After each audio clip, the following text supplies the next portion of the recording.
रजब में एक रात आती है और एक दिन आता है जो बड़ा ही मुबारक है। वो 27वीं रजब है, वो शबे मेराज है। वो रात इबादत में गुजारनी है और वो दिन रोजा रखना है। उसकी फजीलत क्या है? नबी पाक अलैहिस्सलाम का फरमाने आलीशान है कि जो कोई 27वीं रजब का रोजा रखे, अल्लाह अज़्ज़ व जल उसके लिए 60 महीने के रोजों का सवाब लिखेगा।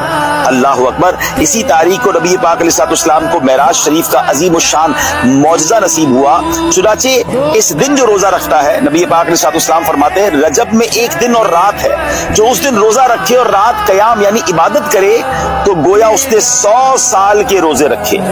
फरमाया 100 बरस की शब बेदारी की और ये रजब की 27वीं रात है। तो पता चला 27वीं शब को इबादत करनी है, 27 रजब को रोजा रखना है।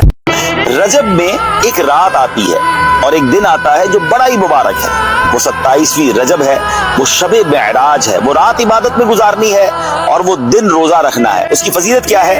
नबी पाक अलैहिस्सलाम का फरमाने आलीशान है कि जो कोई 27वीं रजब का रोजा रखे, अल्लाह अज़्ज़ व जल उसके लिए 60 महीने के रोजों का सवाब लिखेगा।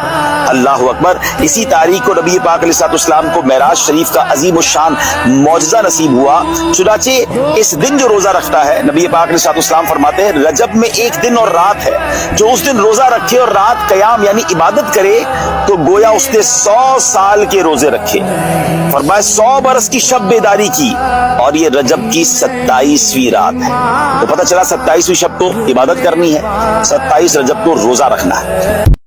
रजब में एक रात आती है और एक दिन आता है जो बड़ा ही मुबारक है। वो 27वीं रजब है, वो शबे मेराज है। वो रात इबादत में गुजारनी है और वो दिन रोजा रखना है। उसकी फजीलत क्या है? नबी पाक अलैहिस्सलाम का फरमाने आलीशान है कि जो कोई 27वीं रजब का रोजा रखे, अल्लाह अज़्ज़ व जल उसके लिए 60 महीने के रोजों का सवाब लिखेगा। अल्लाह अकबर। इसी तारीख को नबी पाक अलैहिस्सलाम को मेराज शरीफ का अजीम शान मौजज़ा नसीब हुआ।